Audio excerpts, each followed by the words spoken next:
Hello student, welcome back to मैंटीज अड्डा 24/7। This is Anita Sharma, your history mentor. Student, आज के इस वीडियो में हम एक बहुत इंपॉर्टेंट मुद्दे पर डिस्कशन करने वाले हैं और ये इंपॉर्टेंट मुद्दा है क्लास 11th की हिस्ट्री के सिलेबस का। क्लास 11th की हिस्ट्री का सिलेबस क्या होने वाला है, हमें वो सिलेबस किस तरीके से कवर करना है, क्या स्ट्रेटजीज होने वाली है हमारी, जिससे हम पूरे साल अपनी क्लास 11th की हिस्ट्री को बहुत अच्छे से प्रिपेयर करेंगे और अपने फाइनल एग्जाम के लिए अपने आप को प्रिपेयर करेंगे, जिससे कि हमारा स्कोर बहुत बहुत अच्छा आ जाए, है ना। हिस्ट्री में एक भी मार्क्स ना कटे। तो इसके लिए सबसे जो एक बेसिक चीज होती है वो होती है बच्चा, क्या? सिलेबस होते हैं, है ना। तो सिलेबस क्लास 10th से आप 11th में आ गए। सबसे पहले तो आपको मेनी कॉन्ग्रेचुलेशंस, जो भी बच्चे क्लास 10th से 11th में आए और जिन्होंने ह्यूमैनिटी स्ट्रीम को ऑप्ट किया है, तो many congratulations to all of you, right. और किस तरीके से आपने इस स्ट्रीम को चूज करके अपने अलग अलग सब्जेक्ट को स्पेसिफाई करके ये सिलेक्शन किया होगा, है ना। History, geography, political science, economics, जो भी आपके सब्जेक्ट रहे हों, है ना। तो हर एक सब्जेक्ट का सिलेबस जानना बहुत ज़रूरी होता है, क्योंकि देखो नई क्लास होती है। क्लास 10 तक तो अभी आपने बहुत सारी चीज़ें जो हैं वो थोड़ी सी ईजी वे में पढ़ी होंगी, है ना। जैसे एसएसटी की बात ले लो तो एसएसटी में सारी चीज़ें इंक्लूड हो जाती है, तब जाकर आपका एक एसएसटी सिलेबस बनता है जिसमें economics, geography, political science, history सब आ जाती हैं। और यहाँ क्लास 11th में आपको वो चीज़ें स्पेसिफाइड कर दी जाती है ना। हिस्ट्री अलग पढ़नी पड़ेगी आपको, जो है वो ज्योग्राफी अलग पढ़नी पड़ेगी, पॉलिटिकल साइंस अलग पढ़नी पड़ेगी, और आपको ये सारी चीज़ें इकोनॉमिक्स अलग पढ़नी पड़ेगी, है ना। तो यहाँ जो आज हम बात करने वाले हैं वो क्लास 11th की हिस्ट्री के सिलेबस के बारे में बात करने वाले हैं। देखो जा, तो क्लास 11th की हिस्ट्री जो है, मुझे लगता है कि बहुत सारे बच्चों के दिमाग में एक ये गलत थिंकिंग है कि क्लास 11th की हिस्ट्री बहुत हार्ड है, क्योंकि वर्ड हिस्ट्री है, समझ ही नहीं आती, पल्ले ही नहीं पड़ती है कि क्या उसमें बताया गया है ना। लेकिन मुझे लगता है कि बिना वर्ल्ड की हिस्ट्री को जाने हम इंडियन हिस्ट्री को कनेक्ट नहीं कर पाएंगे, है ना। बिना हिस्ट्री को जाने हम उसमें इससे कनेक्ट नहीं कर पाएंगे। अब ये कनेक्शन कैसे होगा? जब तक हम चीज़ों को बेसिक तरीके से नहीं समझ लेते हैं, तब तक हम आगे की चीज़ों को नहीं समझ सकते हैं, ठीक है। तो यहाँ पर एक ब्यूटीफुल मोटिवेशन कोट के साथ में शुरुआत करते हैं। मंजिल उन्हीं को मिलती हैं जिनके सपनों में जान होती है, ठीक है। पंख से कुछ नहीं होता, हौसलों में उड़ान होती है ना। तो इसी ब्यूटीफुल कोट के साथ हम स्टार्ट करते हैं आज के हमारे सिलेबस का ओवरव्यू क्लास 11th की हिस्ट्री का। तो क्लास 11th की हिस्ट्री में सबसे पहले जो हमारा इसका इम्पॉर्टेंट जो एक पॉइंट होगा वर्ल्ड हिस्ट्री का, वो ये होगा कि सबसे पहले हमें चीज़ों को ओरिजिनली जानना है। हमें चीज़ों की तह तक जानना है कि वो चीज़ें कहाँ से स्टार्ट हुई, कहाँ से इमर्ज हुई। अब सोचो जरा, हम आज ये जो हमारे ह्यूमन बीइंग फॉर्म देख रहे हैं ना आप, कि ये इंसान ऐसे हम पहले नहीं थे जैसे हम हैं। तो फिर यार ये इंसान हम कैसे बने, इस फॉर्म में हम कैसे आए? क्या स्टार्टिंग से हम लोग ऐसे थे या फिर कुछ चेंज था? कौन सी कैटेगरी से हम इस कैटेगरी में आए? क्या ये चीज़ें जानने की आपके अंदर क्यूरियोसिटी नहीं है? बिल्कुल होगी। यही सब चीज़ें जानने वाले क्लास 11th के हम इंट्रोडक्शन पार्ट में, जो कि हम वर्ल्ड हिस्ट्री में पढ़ने वाले हैं, ठीक है। तो यहाँ पर देखिए बताया क्या गया है, यहाँ बताया गया है reading of the world history. World कहाँ से शुरू हुआ, इसके पीछे का इतिहास क्या है, कैसे मानव बना, है ना। ये सारी चीज़ें हम इसमें पढ़ने वाले हैं, इसमें रीडिंग द वर्ल्ड हिस्ट्री में, ठीक है। उसके बाद जैसे जैसे इंसान ने धीरे धीरे जो हम एक कैटेगरी से, ऐप की कैटेगरी से हम इंसानों की कैटेगरी में आए, है ना। तो धीरे धीरे डेवलपमेंट भी तो होगी, माइंड भी डेवलप होगा, बॉडी भी डेवलप होगी, अलग तरीके के जेस्चर्स जो होंगे वो भी डेवलप होंगे, मतलब बहुत तरह की डेवलपमेंट होगी। आज जो ये आप अपना ये जो एनवायरनमेंट देख रहे हो या जो हम आज हैं, वो हम पहले ऐसे नहीं थे। तो कहीं ना कहीं तो डेवलपमेंट स्टार्ट हुई होगी ना। वो डेवलपमेंट कैसे स्टार्ट हुई, वो सारी चीज़ें हम यहाँ पर पढ़ने वाले हैं। तो इसमें हम पहले पढ़ेंगे क्या, फर्स्ट उसमें सेक्शन टाइटल में, तो इसमें हम पढ़ने वाले हैं अर्ली सोसाइटी, बहुत पहले की सोसाइटी जो अननोन पीरियड था, है ना। तो अननोन पीरियड में क्या क्या चीजें होती थी और कैसे हुई थी, वो सारी चीजें हम पढ़ने वाले हैं इसमें, ठीक है।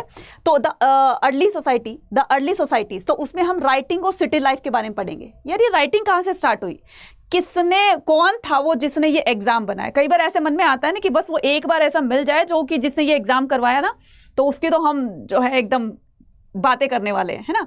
तो कहने का मतलब ये कि जो राइटिंग और सिटी लाइफ, राइटिंग कहाँ से स्टार्ट हुई, कैसे स्टार्ट हुई, क्या इंसानों ने सबसे पहले वर्ड लिखा होगा, कैसे बोलना स्टार्ट किया होगा। मैं कहती हूँ कि वाकई में बहुत बहुत इंटरेस्टिंग हिस्ट्री है, ठीक है, क्लास 11th की। तो राइटिंग और सिटी लाइफ, उसके बाद एम्पायर। अब जब इंसान बनेंगे तो इंसान लोग जो है वो अलग अलग ग्रुप्स में रहेंगे, तो वो बड़ा ग्रुप बनेगा, एम्पायर बनेगा, मतलब स्टेट्स बनेंगे, स्टेट्स के बाद वो एम्पायर बनेंगे। तो फिर हम क्या करेंगे, फिर हम बात करेंगे इसमें एम्पायर्स के बारे में। अब देखो ये डेवलपमेंट हो रही है ना। Introduction of the timeline second, तो 100 BC से लेकर 1300 CE। अब ये BC और CE एरा क्या होता है जब हम पढ़ेंगे तो पूरी अच्छे तरीके से समझाऊंगी मैं, ठीक है। अब इस एम्पायर के अंदर हम 3 चीजों को कवर करने वाले हैं। इंट्रोडक्शन ऑफ द टाइमलाइन, ठीक है, जो कि यहां से यहां तक का टाइमलाइन होगा। एम्पायर अक्रॉस द 3 कॉन्टिनेंट, ठीक है, ये हमारा क्या है, ये हमारी थीम है, an empire across the 3 continent. और उसके बाद है नोमैडिक एम्पायर्स, ठीक है। नोमैडिक कौन होते हैं, घुमंतु होते हैं ना, किस तरीके से वो स्टेबल हुए। पहले इंसान ऐसे होता था ना, घूमता रहता था, थोड़े दिन यहाँ थोड़े दिन वहाँ थोड़े दिन, तो वो एक जगह स्टेबल हुआ, स्टेबल करके फिर वो क्या करेगा, अपना एक बड़ा सा एम्पायर बनाएगा। एम्पायर बनेगा तो राजा बनेगा, राजा बनेगा तो लैंड एक्सपेंशन होगा। मतलब बहुत इंटरेस्टिंग हिस्ट्री होने वाली है, ठीक है। उसके बाद क्या करना है, उसके बाद हम यहाँ पर हम पढ़ेंगे क्या, सेक्शन 2 में पढ़ेंगे हम चेंजिंग द ट्रेडिशन। अब यहाँ पर चेंजिंग द ट्रेडिशन के बारे में हम क्या पढ़ने वाले हैं, ठीक है। ये चीजें समझ में आ गई आपको, ये चीजें समझ में आ गई। यानी कि पहले हमने क्या किया था, पहले हमने फर्स्ट उसमें सेक्शन टाइटल में हमने क्या किया, सिर्फ हमने ये एक चैप्टर कवर करना है। उसके बाद हमने सेकंड चैप्टर में ये 3 चीजें कवर करनी है ना, इंट्रोडक्शन ऑफ द टाइमलाइन और an empire across the 3 continent और नोमैडिक एम्पायर, ठीक है। इसमें चंगेज खान वाली स्टोरी भी बताऊंगी, बहुत इंटरेस्टिंग स्टोरी है, राइट। उसके बाद हम क्या करेंगे, यहाँ पर हम बात करने वाले हैं सेक्शन टाइटल के अंदर चेंजिंग द ट्रेडिशन। अब ट्रेडिशंस के अंदर चेंजिंग आएंगे, परंपराओं के अंदर चेंजेस आएंगे। क्या परंपराएं होती है, परंपराएं कहां से स्टार्ट हुई, ट्रेडिशंस कहां से स्टार्ट हुए, उनमें किस तरीके से चेंजेस हुए, डेवलपमेंट हुई, वो सारी चीजें हम यहां पर इस चैप्टर के अंदर कवर करेंगे, ठीक है। इंट्रोडक्शन टाइमलाइन थर्ड जो होगी 1300 to 1700 CE। उसके बाद हमारा आ जाएगा क्या, थीम नंबर 4 में आ जाएगा, हम इसमें भी 3 चीजें कवर करने वाले हैं। कौन कौन सी, 3 ऑर्डर्स, ठीक है। अब ये जब सोसाइटी बनेगी तो इंसानों के अंदर, मतलब सोसाइटी के अंदर कैटेगरीज भी बननी स्टार्ट हो जाएगी। अमीर होंगे, गरीब होंगे, मिडिल मैन होंगे, है ना। तो ये 3 कैटेगरीज बन जाएगी। अब उनके अंदर भी तो इस तरह से कैटेगराइजेशन होगी तो उनके काम पर भी थोड़ा सा इफेक्ट पड़ेगा। वो सारी चीजें हम इसमें कवर करने वाले हैं। उसके बाद चेंजिंग कल्चर ट्रेडिशन, कल्चर के अंदर ट्रेडिशन, कल्चर के अंदर किस तरह से चेंजेस होते हैं, है ना, वो भी पढ़ने वाले हैं। उसके बाद इंट्रोडक्शन टाइमलाइन 1700 to 2000 CE। उसके बाद यहाँ पर देखिए, यहाँ पर ये चीज़ बहुत इंपॉर्टेंट, और यहाँ से सबसे ज़्यादा क्वेश्चंस आते हैं आपकी क्लास 11th की हिस्ट्री से। सबसे ज़्यादा जो स्कोरिंग पार्ट है वो आपका ये होगा, ठीक है, टुवर्ड्स द मॉडर्नाइजेशन, राइट। उसमें क्या आता है, इंट्रोडक्शन ऑफ द टाइमलाइन। तो हम यहाँ की टाइमलाइन के बारे में, यानी कि इस टाइम के बीच में क्या क्या चीज़ें हुई, वो सारी चीज़ें पढ़ने वाले हैं। डिस्प्लेसिंग द इंडिजीनियस पीपल, जो लोग जहाँ पर रहते थे स्टार्टिंग से, उनको डिस्प्लेस किया गया, डिस्प्लेस करके वो इधर उधर चले गए, कहाँ पर उन्होंने सेटलमेंट की, उनकी जगह पर कौन आ गया, वो सारी चीज़ें यहाँ पर डिस्कस करने वाले हैं। पाथ टू मॉडर्नाइजेशन, अब इंसान अच्छी तरह से डेवलप हो गया, अब वो अपना ट्रेड बढ़ाएगा, अपना एक्सपेंशन बढ़ाएगा, अपना बहुत कुछ अपनी डेवलपमेंट करेगा, तो वो सारी चीज़ें हम इसमें कवर करने वाले हैं, ठीक है। पाथ टू मॉडर्नाइजेशन, इंडस्ट्रीज भी आ जाएंगी, ठीक है, इसी के अंदर जो होंगी। तो हमें क्या करना है, हमें क्लास 11th की हिस्ट्री में हमने ये चैप्टर पढ़ने हैं, ठीक है।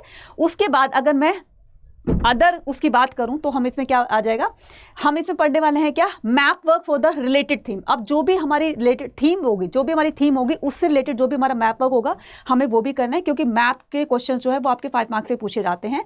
उसके बाद जो थ्योरी होती है वो आपकी, मुझे पता है कि वो 80, आपको भी पता है कि 80 मार्क्स की होती है, 80 मार्क्स की थ्योरी होती है, और 20 मार्क्स का क्या होता है, आपकी प्रोजेक्ट फाइल होती है ना, प्रोजेक्ट वर्क होता है। तो टोटल मिला के कितने हो जाते हैं बच्चे, ये 100% हो जाते हैं, ठीक है।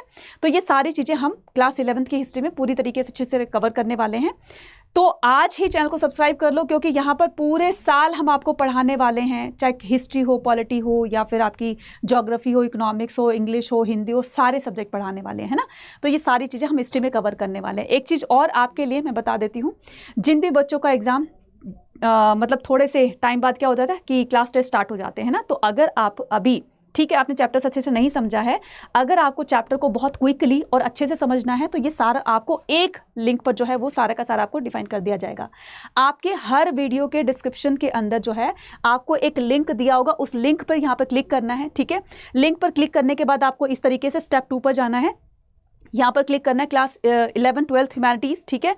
फिर उसके बाद आपको स्टेप 3 पर आना है। तो यहाँ पर हिस्ट्री के अगर आपको चैप्टर वाइज, अगर आपको टॉपिक वाइज समझने हैं तो टॉपिक वाइज ये रहे, आपको 1 शॉट समझने हैं, आपको अपनी क्लास 11th की हिस्ट्री का ये सारे 1 शॉट ये रहे। और अगर उसको और समराइज करके आपको समझना है तो सारे लिंक आपको, यानी कि एक क्लिक के अंदर आपको कहीं कहीं कुछ भी ढूंढना नहीं पड़ेगा, सारे के सारी चीज़ें आपको वहाँ पर विजिबल होने लग जाएंगी, ठीक है। आई होप आपको सारी चीज़ें समझ में आ गई होंगी, और अगर सारी चीज़ें समझ में आ गई हैं तो मुझे कमेंट सेक्शन में लिखकर जरूर बताइएगा कि आपको ये वीडियो कैसी लगी, ठीक है।